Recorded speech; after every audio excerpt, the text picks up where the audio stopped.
Hello everyone, in this week's video I am going to share some time I'm planning to spend in the garden. So I've had COVID and I was just starting to feel better, I was just starting to get my energy back and I hurt my back. I don't know if you've ever had a lower back pain, but it just takes over almost sort of every thought. So I am getting some treatment next week, but it is feeling a little bit better, and I want to have a bit of time in the garden.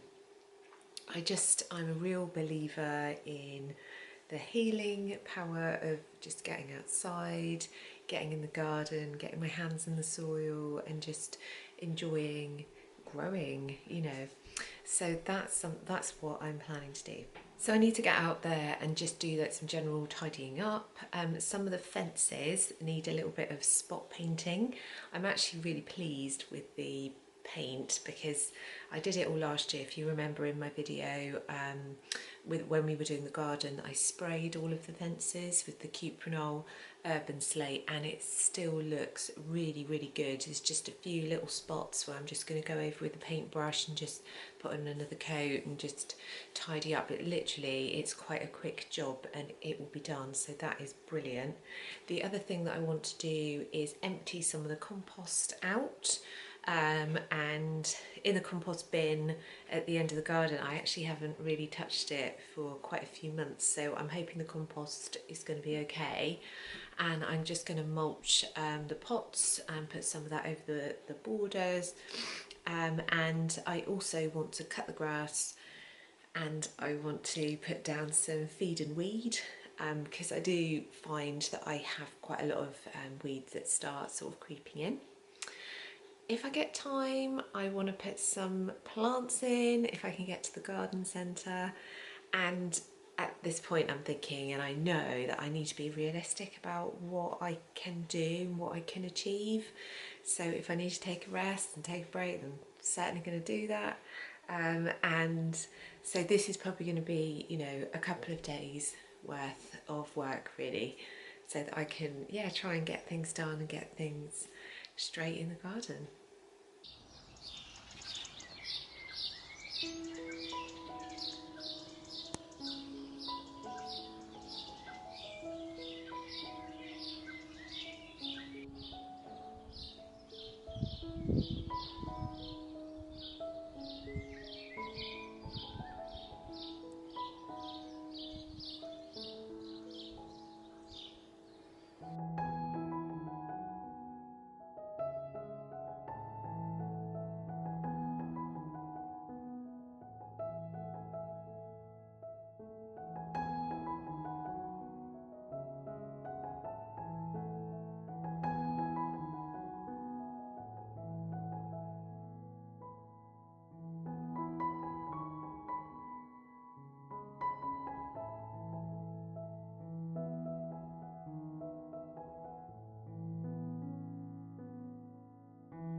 Slow worms here. Slow worm. Huh? Oh. It's not. You see? There he is. That's a fast worm. That's massive. You gonna tell Dad?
So this is what I have bought for the garden.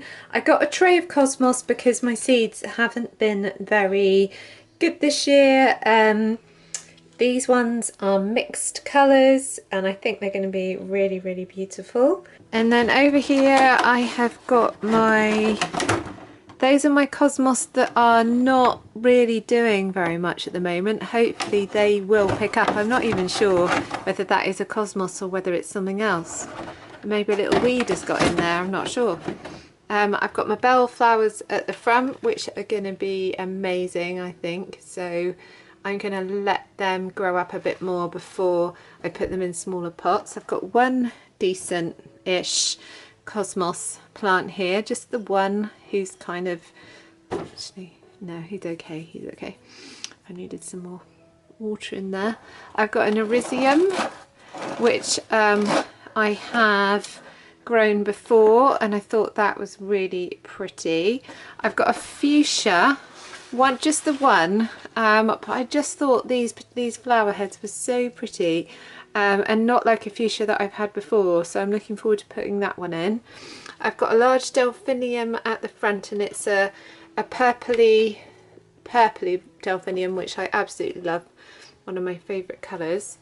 Also at the front I've got a lupin, and this one is a pink one. I haven't had much luck growing lupin from seed, so I'm guessing that I'm hoping that this plant will be happy. And then I've got a heuchera which I had in my old house and grew really, really well. I don't know why I wasn't growing it here, so I've also bought one of those to put in. So this is the app that I was telling you about. It's called PlantNet. You'll find it on the App Store and it's really, really good. It is a plant study app. It's completely free and people all over the world contribute to this app. So basically you go into the app, you click on the camera icon and take a photograph of the plant that you want to identify, and you can easily then see what plant you've got or similar plants, and from there you can then read more information about the plant, the type, how to care for it, that kind of thing, where it's found, and also, like, most importantly for me, whether it's a weed, whether it's an invasive weed. And that's really useful for me when things pop up in the garden and I'm not sure what they are. So I definitely recommend this free app. It's brilliant.